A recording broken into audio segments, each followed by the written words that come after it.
The purpose of this session is to place importance to managing finances from the very beginning. Splurging on unwanted food, drinks, luxuries, and shopping can burn a hole in not just yours, but also your family's pockets. The need to take responsibility for own actions is super important. One mistake and it can affect lives of others along with yours.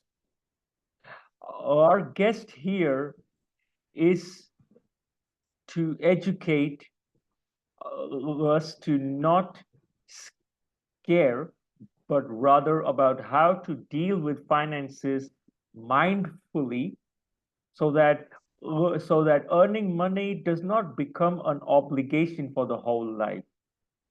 Welcome, financial and investment advisor Vidyashankar.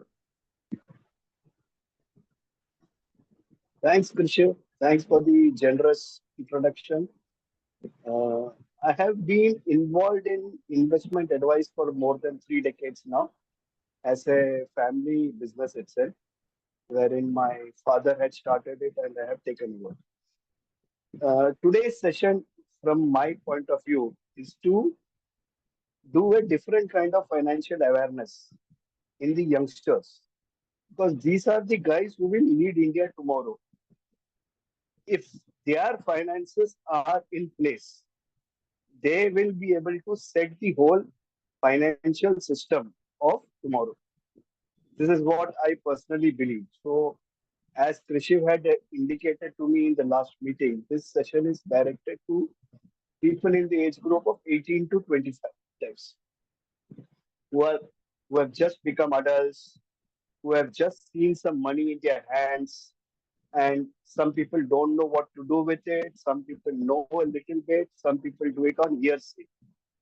So our objective should be that we learn money, we learn finance, we learn financial independence, and we learn to be prosperous. Now, the single largest tool to do this is embark on a wealth creation journey. The difference between money making and wealth creation is significant. The problem that today's youth do is they focus on making money. Making money can be done anyhow by anyone. Just one derivative trade if you're lucky enough, bingo, everything is in your bank. And if it goes reverse, your your father is going to come and catch your collar. So instead, if the kids of today, I will still call them kids because I have seen a lot of generations over a period of time. So the young professionals of today should be having certain dreams. Like I had some dreams in my time. Now today's dreams will be an exotic vacation. Say where Krishiv is staying, Spain. Wonderful city. Lovely people, lovely climate, lovely girls. Lot of good things and full of enjoyment. Yes, I can see you smiling. So you have had enough fun there. So what else can be a dream? A dream can be owning a palace where it is not a question of having those workers, laborers around you, your servants around you, but the sheer enormity of a palace, of a structure that is 10,000 feet wide, not only and on a plot which is 1 lakh acres. To reach this kind of a level, the youngsters of today should focus on tomorrow. So, for example, how many of the youngsters know that just 10,000 per month, because you're in the age group of 2025, just 10,000 per month can take you to 30 crores? It is very What? difficult to imagine. 30 CR. 30 crore, 30 CR. And if you Okay. increase it to 25,000 and 2% incremental per year, it goes to 70 crores. Is that some money that people have? That is the wealth. That is not money. What is wealth? Wealth is power of compounding. And how does power of compounding come? When you go against fear and Eliminate greed from your line of thinking. You start investing without any fear and don't get greedy at any point of time. Say you see your wealth growing to 70 crores. Don't get greedy and withdraw that I have reached targets. Targets are not basis the number that you have reached. Targets are basis the financial goal. Financial goal can be in terms of time. Say we want to plan a retirement. We want to plan this vacation. Targets will be that. So for for getting to the target, that 70 crore can be 100 crores also, can be 50 crores also. You should be happy. Anything more than one that you have put is good enough. But we are looking at compounding at a rate of return of say 15 to 20%. And the vehicle that I'm talking about is simple mutual funds. Don't get into too much hanky panky of stock market, irrespective of the fact that mutual funds actually go to the stock market. But they have a way of doing things. And it is against the way we do and we manage our things. We buy at 100, we sell at 1,000, we feel we have done the job. But what actually happens in mutual funds is you buy at 1 rupee, you actually sell at 10 lakhs. So that is how the power of compounding comes. That doesn't come overnight. It comes with a steady mindset and complete peace of mind that you have. You have to believe in the other person and you have to also be abreast of what is happening in the economy. So a person like me can guide. I was discussing the other day, where is our economy heading? We are heading for two golden decades. It's not one golden decade. First golden decade ends in 2030 and the next is 2040. Beyond that also, I see 2050 as a decent golden decade, but not as much as 2030 and 2040. Why? Many things have changed. If you look at the way youngsters are looking at tomorrow.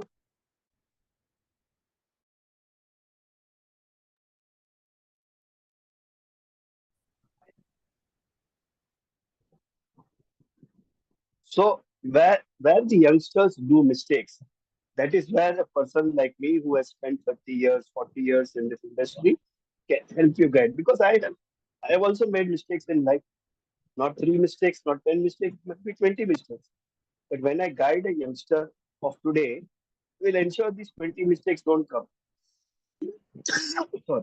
So beyond this, also certain mistakes can come. But when you're looking at the next 50 years, these all these mistakes will iron up themselves. And you yourself will understand that, oh, now I'm not doing any mistake. Why? Because of patience, because of belief, because of faith in the system. And Indian economy is the most insulated economy from across the globe. If you look at the way we handle COVID and the way US handled COVID, pre-COVID, post-COVID, if you look at the US economic growth and the Indian economic growth, we are what? 5 times, 10 times? We have gone past so many trillion dollars. And that is not just as a fluke or something. That is because our government has been a visionary government. Our investors, our own retailers have been visionaries. And there have been many examples like you will have Orinul, you will have Damani, you will have the erstwhile Rakesh Jhunjhunwala, many people like this. They have all followed the path of patience. So if you patiently build your wealth, it will really surprise. When we are looking at this multi-year golden decades, and that is the time when people like you will be fearing, oh, what will happen after that? So what will happen after that? These 20 years that you have put in, that 20 years will not come back to where we started. So you will already be on the cusp of something next to be happening. Maybe after 2040, the next 5 years will be a little difficult to tie. But if you stop investing, then you are going against the cardinal principle of patience, cardinal principle of consistency. If you show consistency in the system will show consistent returns. If you try to be a market timer, then the market will time you out. So it is better that the youngsters today focus on tomorrow. they understand that uh, it is not the be all end all just spending money that they have. If they don't get ready for a rainy day, then when the rains come, there will be no place to hide. So I have several models, multiple type of models, which is risk adjusted, asset allocation, age related for different buckets. So if you're talking of 18 to 25, the risk taking capacity should be medium because you have just started earning. The risk taking capacity will be the highest in the 25 to 35 bucket, and it will then pale down from the 45-year bucket. Because once you reach towards your goals of 60, 60 plus and all, you should try and understand that you have to respect your age, you have to respect your health, you have to keep aside money for different other things. So I will help at all stages of life. And I have done this for myself, successfully doing it for more than 200 people across the world.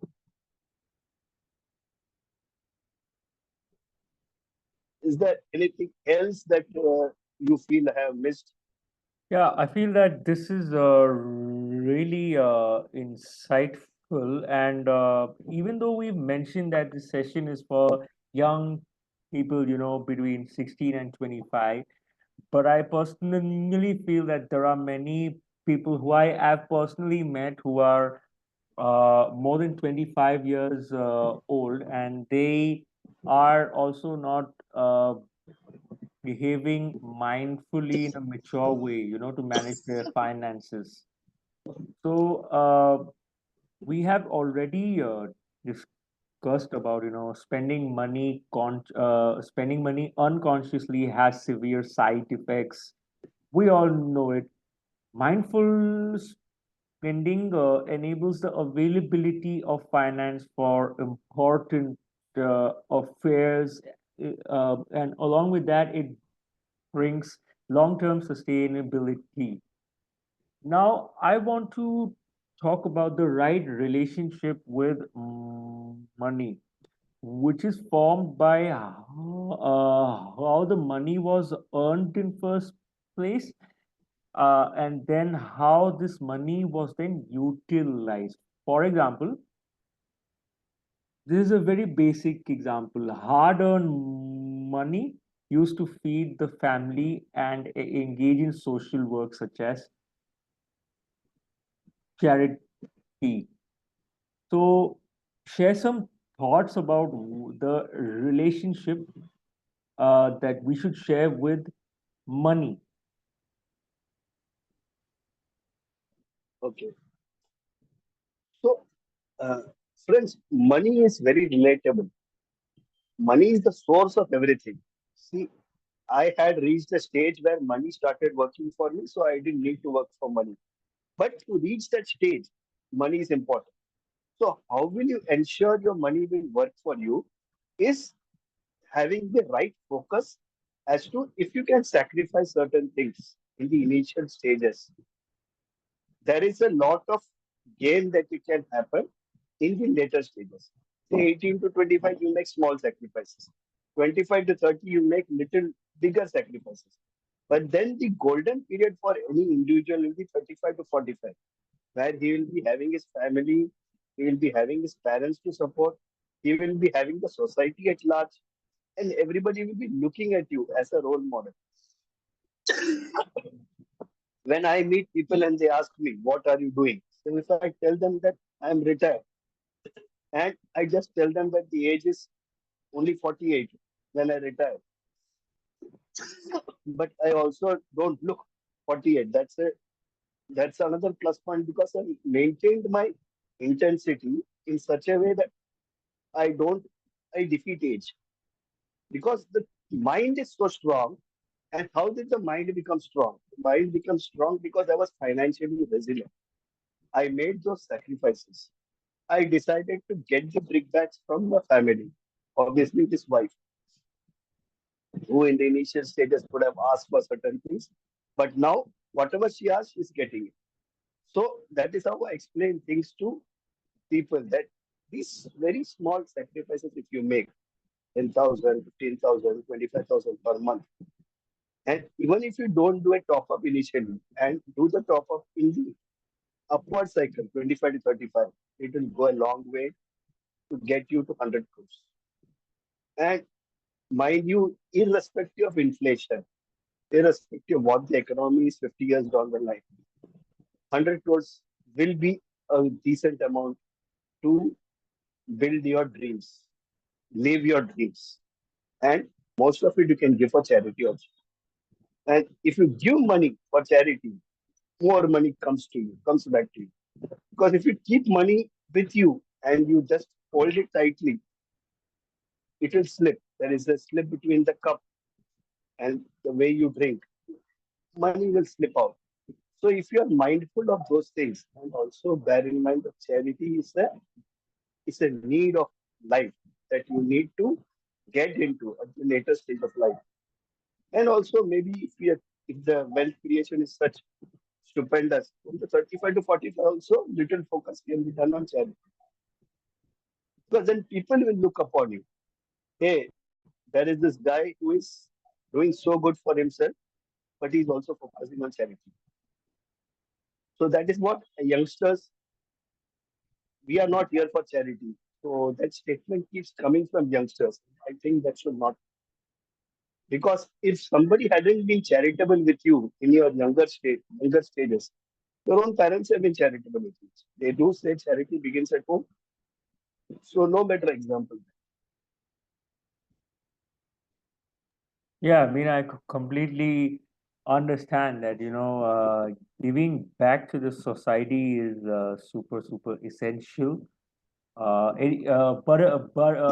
it should be a conscious choice, and it shouldn't be there just for the sake of it. What I firmly believe is that if you do charity, just do it quietly. No need to make it public, or show people that you do. Just do it and move on quickly. Now, money is important for the value it brings. It becomes necessary to build a boundary when it comes to money, so that you are detached from money for actual happiness and fulfillment. So even though you may have reached your financial goals, we have to focus more on fulfillment. So, so now let us move slightly away from money and talk a little bit, uh, touch upon Money. fulfillment, things that probably money cannot buy.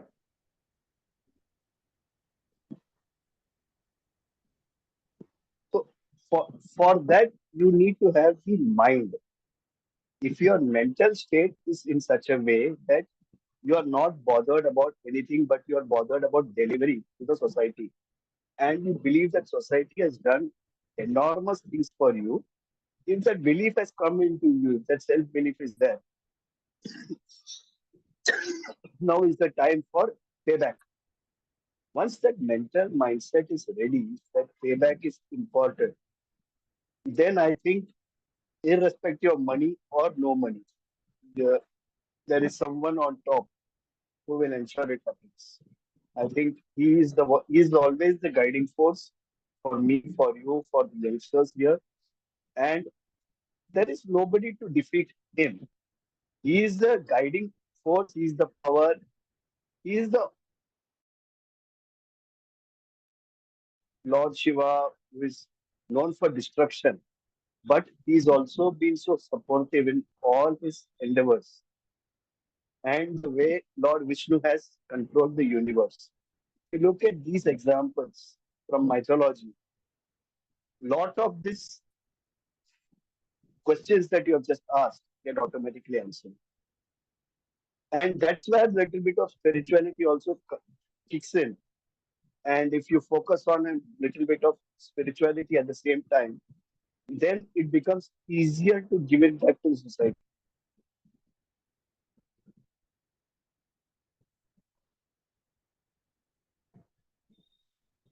I think I'm kind of done, man. Running a bad throat, so maybe beyond this, it will be difficult for me to talk. Okay. The heat has Uh, been very I know, I know. bad. That's Uh, why. Thank you so much, and I believe that this conversation was really insightful. There is we spoke about the importance of being mindful with money, relationship with money, and fulfillment, which is something beyond mm, money. And for this, I would like to thank you for sharing your experience from your insights. Thank you. Thank you. Good day.